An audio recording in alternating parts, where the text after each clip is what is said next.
representing the Grand Commandery of Knights Templars, we have with us Right and Eminent Sir Knight Roger Fleer, past Grand Commander and Grand Recorder. And then we have Sir Knight Terry Coppotelli, the Deputy Grand Commander, who will introduce his officers. And I'm being recorded, right? Did we not learn anything from Richard Milhouse Nixon?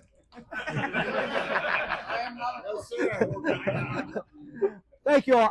I am here on behalf of our Right Eminent Grand Commander, Sir Knight Ron Skiles. He could not be with us today. Him and Cole Abbott at home taking care of some stuff. Keep him in your thoughts and prayers. But we did talk about what we're going to do today and what we're going to talk about. And Ron's theme for the year is membership. So you'll hear that through the regional grands, and I'm going to talk about it a bit. But before I get started, I want to announce everybody and present everybody who's with me here tonight. And I would like to introduce the past grands. We'll see if they make it back in here in time.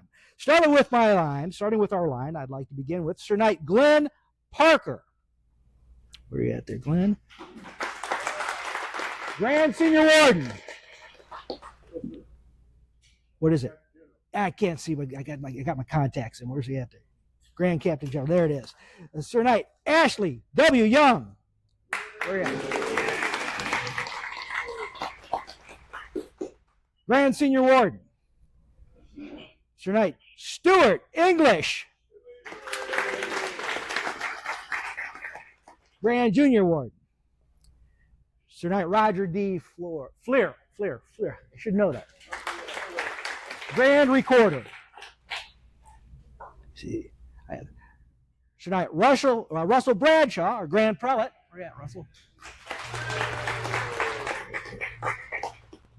Sir Knight Jeffrey Knight, Grand Standard Bearer.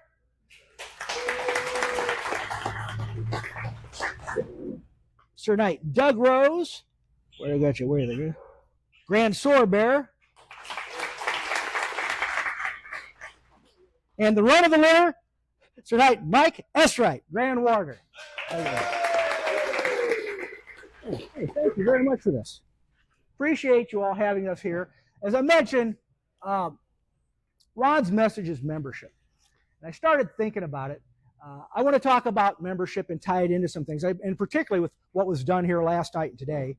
And I also want to talk about responsibilities that we have, responsibilities throughout to our bodies, and our bodies have to us. And by bodies, I mean Masonic bodies, okay? As I was driving up here this morning, I come up away part of Route 66. And there's a part there in Villa Ridge. If you look over, there's an open lot.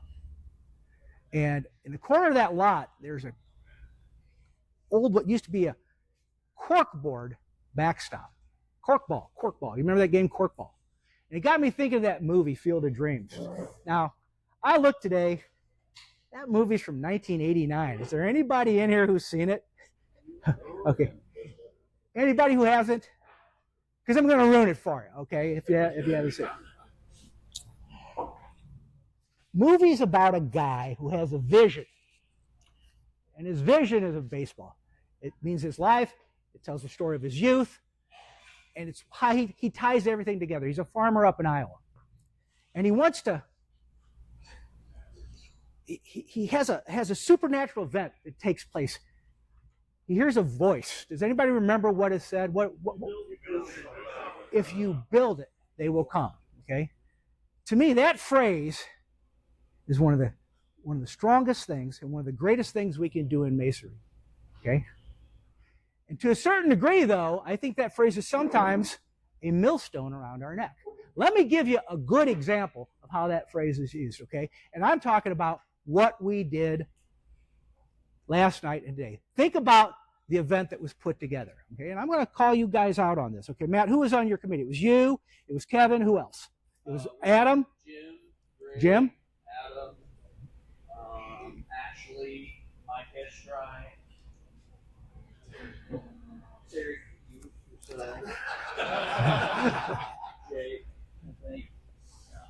Okay, so think about how that event was put together, because I can tell you, because I was in the peripheral watching it.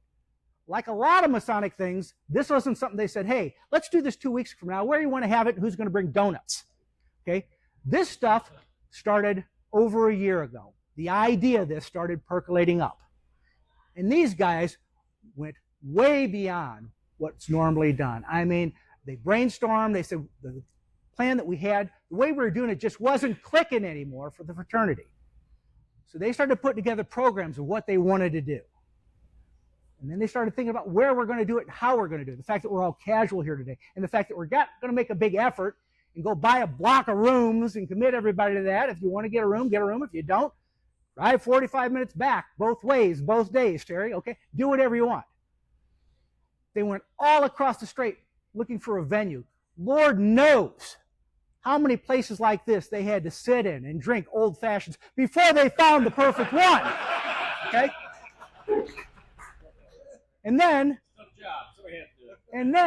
not only going outside the box, they went so far as to go outside the state. And they approached one of the most prominent Masons, York Rite Masons and Masons, one of the most knowledgeable, one of the best reputations, one of the best ritualists, and asked them to come. Unfortunately, bridegroom couldn't make it, so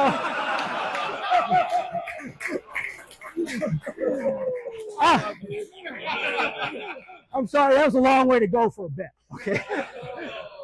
But I mean, think about that, okay? All the work that was put into that. That's what we need to do. That's the responsibilities we have to our bodies. Whether we're a worshipful master, whether we're a high priest, or whether we're a grand high priest. That's the responsibilities we have to put on something that they want to do. We just don't show up, okay? It's so frustrating the way we do these things sometimes, and we get in the habits of doing these things, and they leave a lasting mark whether you do them right or you do them well. This was done well. This will happen again next year. This type of crowd will be there next year, and the next year, and the next year, and the next year, until the first year it sucks. And then you're done. You've screwed it up. One attaboy will cost you 1,000 what, guys? Don't say it. One with the blanks will cost you a lot of attaboys. I'm sorry, it's a Marine Corps saying. Thank you. I'll give you an example of how I can, what I want to say, influence a person or affect a person, myself. I got done with being a worshipful master back in 2001. I'd done it twice, and I enjoyed it. I was looking for more light, okay? And just so happened, 2004, I, at Edward Jones, found out that there was a shrine across the street from me, okay? Now, this is a success story. It will be a success story here in a minute, okay? Because I'm not going to beat up on the shrine. So I applied to be the shrine, okay? Put in a petition, okay? Showed up there in the middle of the week. Nobody really knew I coming. Nobody even seemed to care. Nobody showed me where to go. I just kind of wandered around. They actually forgot about me and the other three candidates for a while. And then it came time to put on the degree. And when it came time to confer the degree, there were three guys. Two of them were reading, and not very well, I might add. And then got done and kind of patted me back and sent me on my way. And I said, what in God's name did I just spend $300 for? And I never went back to the shrine till 2021. Most worshipful Brother Trotler, Grand Master, was having Grand Master's Day there, and he brought me in. And it was a Saturday. And this was at Moolah this time. And they did the full ceremony. And from the time that gong rang, I was holding on to my seat. I couldn't believe that there was ritual like that. It was phenomenal. Music, costumes, people knew their parts. People cared. Chanters over here. I mean, just a wonderful time. And I've been back there many times since then. So you have to remember that as you go forward, that when you do these sorts of things, the impression you leave for people stick with them. Now, I don't know what would have happened if I would have gotten that experience, the 2021 experience back in 2004. I may not be here today. Insert applause here. Go ahead, guy. Yeah. But it stuck with me. And one of the things I kind of got from that as I go through and work things, there's a book, a Navy book by a Navy commander. It's called It's Your Ship. And it's one of the best management books I ever read. It's the only management book I ever read, but it's good because this is a guy who gets on, I think it's the USS Benefold, and he gets on one of the worst ships in the Navy. And a lot like Rolla, Missouri, or Cape Girardeau, with just an attitude adjustment, just by saying, hey, You guys don't like, why don't we do something about this? Why don't we make this the best commandery chapter council? And he turns it around to being one of the best ships in the Navy. That's what we can do. We need to approach it, but we need to take ownership of it, okay? In a lodge that I'm involved in at times, the slate is often put together at the last minute. Anybody see that before? Anybody see that? Who's going to be worshipful senior warden? Anybody know that part? Oh, okay, we'll just have the district lecturer walk behind him and whisper it at him while he's going through there and do this. I mean, really? The difference in that, and the reason why I say it's your ship, is because my approach to it is it's your son. And by that I mean, I look at the way I approach doing ritual, and I approach putting together these things in lodge, the way I did when my son came through for his degrees. Okay? I didn't let the same person who just wings the slate come along and do it. I took it myself. And I called all over. Hey, not we're doing this next week. Hey, we're doing it in this 3 months. Are you going to be available to come over there and help with this? Hey, can you put this on your calendar? Where's James Bell? Larry Loomis. Which lecture does Larry Loomis do? Do you remember? I can't remember which one it was. Yeah. Okay. First degree lecture. Larry Loomis is a great ritualist. I called Larry from a mountain in Vail, Colorado, because I was skiing. I had a lot to do that. But I called Larry and I said, Larry, my son's getting his degree in 6 weeks. I know you've been working on that lecture. Can you get it done in time? And boy, he did. And it was beautiful. That's what you have to do. You have to approach this as your son. You have to take ownership of it, because those are the things. And what does that have to do with membership? That's what keeps these people coming. You've heard this theme already. Make them wish they missed it, okay? But that's the way we have to do these things. The other thing, and the part of membership that we've talked about here, and what I think is one of the best legislations I ever saw, is this membership retention committee. Now, where's he at? I'm not talking about all that admin part about filling out reports and getting approved and stuff like that. But I'm not talking about the fact that we do, where was with Gary, about calling these people and seeing how they're doing. I didn't know until I sat lodge with Chris Newbold that their Symbolic Lodge had a membership program like that. I've been in Masonry since 1994, and I didn't know that because I hadn't seen it. Okay? And I want to tell you something. I mentioned Chris' name, and I'm going to embarrass him. Chris assigned people, got people to volunteer to do it, and followed up with them. Hey, you were going to call Tom. Were you able to get a hold of him? Does anybody else know what to do? Does anybody else what to do? He worked it. It was a beautiful job, Chris. Thank you for doing that. That's a testament to Masonry and how serious you take the craft, so thank you for doing that. When I became a recorder, and here's the other side of the coin, and it's a horrible story. When I became a recorder, I finally got a roster. Recorder secretary for chapters. I finally got a roster of the members. Been in the chapter for 10 years. Didn't know who the members were. Got it, okay? So now I've got to clean up this mess, because whenever you're a new recorder, you're cleaning up the last guy's mess, no matter how good he was. Nobody can do it better than me. But as I'm looking through this list, I see a guy. I don't know this guy. He's 88, 89 years old. Just like this. I type in his name, Eureka, Missouri, boom. I get an obituary. The companion has left us. The companion left us 11 years ago. Okay? For 11 years, nobody checked on him. For 11 years, we looked like buffoons by sending his widow dues cards. Seriously. I mean, that's embarrassing. As we need to take this serious. We have responsibilities, the things we have to do. Now, there's times when it works well. And one of those types of situations, a success story from these, where's John? John Carricker? I want John to tell a story about something that happened in St. Louis in regards to this. Go ahead, John. I happen to be a member of the St. Louis Conclave of the Red Cross of Constantine, and we had a member, Charlie Bottomuller, and you may have seen his obituary recently as a past Grand High Priest. And Charlie was a member of our conclave. Actually, he was a dual member. And our recorder is Dennis Fetter. And you all probably know what a pleasant man Dennis is. And Dennis kept mailing things to Charlie, and he kept getting them back, and he tried to find other addresses, and everything came back. And Dennis kind of grumbled, as Dennis does, and threw in the towel. Well, I happened to associate with Dr. John Sissel once in a while, And John heard that Charlie was missing, and John happened to be at some national Red Cross thing, and he ran into David Dixon Goodwin, who you may know was a Grand Commander of the Grand Encampment, Grand Master of the Grand Encampment. He's on a roll. And he was also the Grand Illustrious Sovereign of the Red Cross.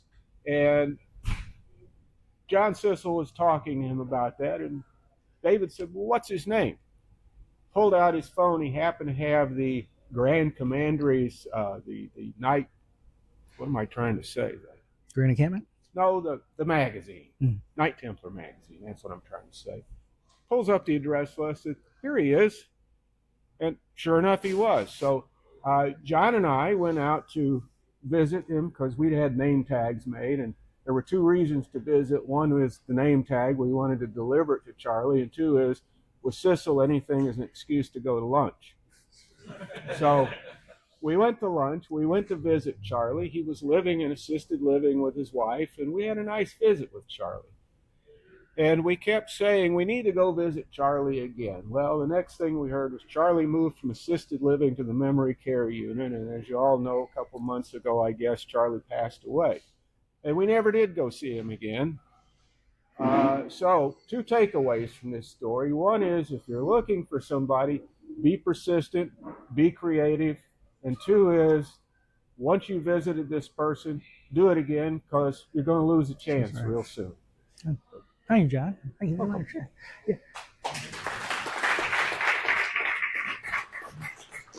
And the other part of that story, too, is we had a general idea. We thought he might be in that nursing home, but we'd send letters there. We wouldn't know if they'd hit. If we called the nursing home, they'd say, hey, for confidentiality rules, we can't disclose who's here and who's not. So what did they do? They jumped in the car and they drove down and saw him. Just great story.